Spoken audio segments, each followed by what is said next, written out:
You have the advantage of me, Lieutenant.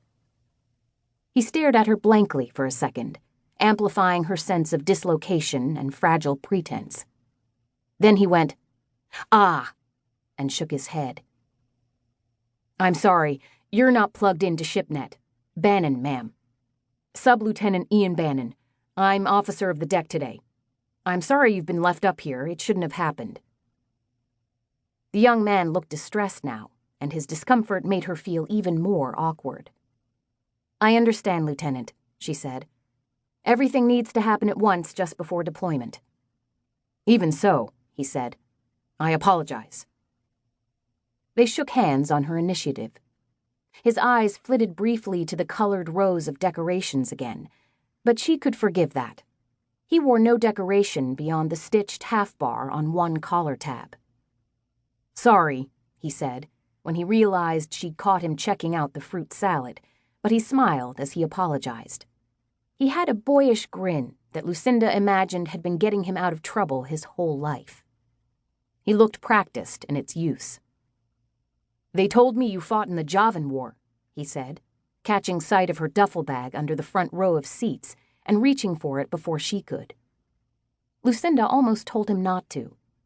She preferred to look out for herself, but Bannon held the lesser rank, and it would have been a slight to her if he hadn't offered. He lifted it carefully in the low grav, testing its mass, nodding when he had the measure of the load. "I heard you were promoted in the field," he said, leading her toward the exit. "From ensign to lieutenant. I missed it all. Signed up to fight, but didn't graduate until it was all over." Not looking where he was going, he banged his knee into a chair and cussed, then apologized for cussing. The bag floated up slowly like an improbable novelty balloon. "Whoa there," he said, adjusting his grip and stance and nearly tumbling over while he wrestled the duffel bag and his own mass back under control. "Damn," he grinned. "Been under shipgrav too long." He shrugged off the moment in which she would have blushed fiercely. Lucinda found she couldn't help liking him, but also she couldn't let him go on. "Thank you," she said, nodding at the bag. "But I went into the war as a baby Louie just like you, and I came out a fully grown LT simply because it went on long enough for my turn to come around."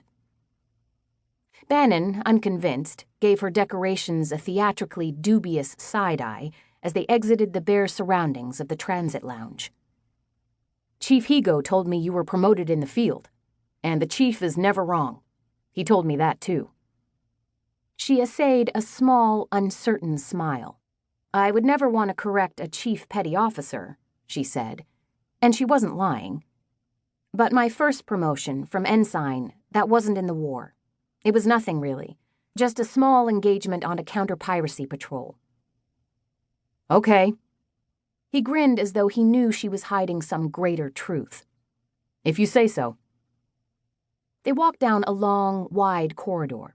The passageway curved into the body of the rock and twisted like an elongated strand of DNA. She could feel their descent in the deck's slope under her feet and the increasing pull of spin grav. There were no portholes to the surface, only screens carrying G-data feeds and imagery from around the base. At first, they passed no other personnel, but the traffic in automats and bot trains was moderate to busy, and once a flotilla-class combat intellect floated past. They saluted the black ovoid lozenge. It pulsed in acknowledgement, turning briefly purple before a female voice said, "Lieutenant Hardy, Lieutenant Bannon, good day to you both." The intellect drifted on serenely. They watched it disappear around the twisting, curvilinear passage. "Those guys," said Bannon, shaking his head. "So chill." The corridor spiraled down for another 5 minutes.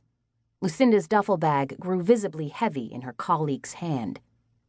She didn't so much make conversation as ride it downslope.